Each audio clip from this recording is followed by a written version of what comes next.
All right, everyone, we are here at Extra Virgin in this episode of Navigate the Plate. We know you love Navigate the Plate. Colleen, do you love Navigate the Plate? I love food, so yes, I love Navigate the Plate. All right, so I've heard, we talked to someone that's been on 6 Virgin cruises, and they've been to Italy, and they said they love this place, so we're looking forward to it. So stick it right there. All right, later, navigators. So for this episode, we're going to be doing a voiceover.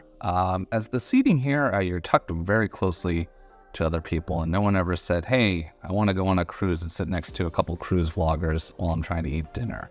But overall, really like the ambience of this place.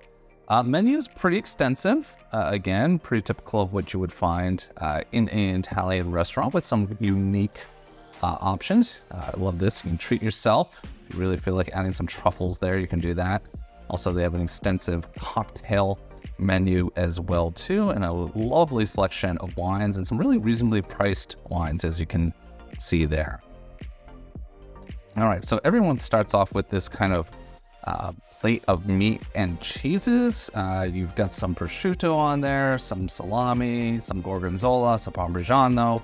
It's really nice way to kick off dinner. So for the appetizer, I went with the fried calamari. Honestly, I would skip this. It didn't really have a lot of flavor, and the calamari was a little bit chewy.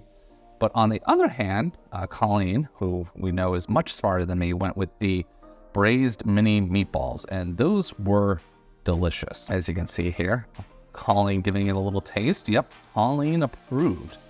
Next, I started off with a gnocchi dish. The sauce was really good. The gnocchi was okay. Colleen went with the gemelli al nero pasta. Again, it was okay. The shrimp was the best part of that dish. I then had the New York strip. Very, very nice. I really enjoyed this. It's a porcini rubbed New York strip. Very delicious.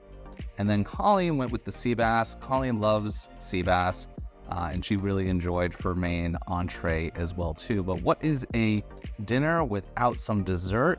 And again, this is probably the best part of Extra Virgin is their dessert menu, and they have some dessert wines and some dessert coffees as well too. But this tableside gelato that you're about to see is really the way to go. And this guy does a great job here. So you get a couple different gelatos that you can choose from. I went with like the whiskey flavored one, but you can get a little bit of espresso put on there, and then they have some other toppings. I think this was Colleen's, and she opted for the espresso and some chocolate chips there. You know, you're on vacation, so you gotta have some whipped cream as well too. And they also gave us some nice fried dough as a little extra thank you. Overall, Extra Virgin, would we do it again? Yes. Is this like Italian that you're gonna get in the north end of Boston? Not really. That said, it is much better than some of the other Italian restaurants that we've been to on other cruise ships. So again, check out Extra Virgin next time you're on Virgin Voyages. And remember to navigate your world.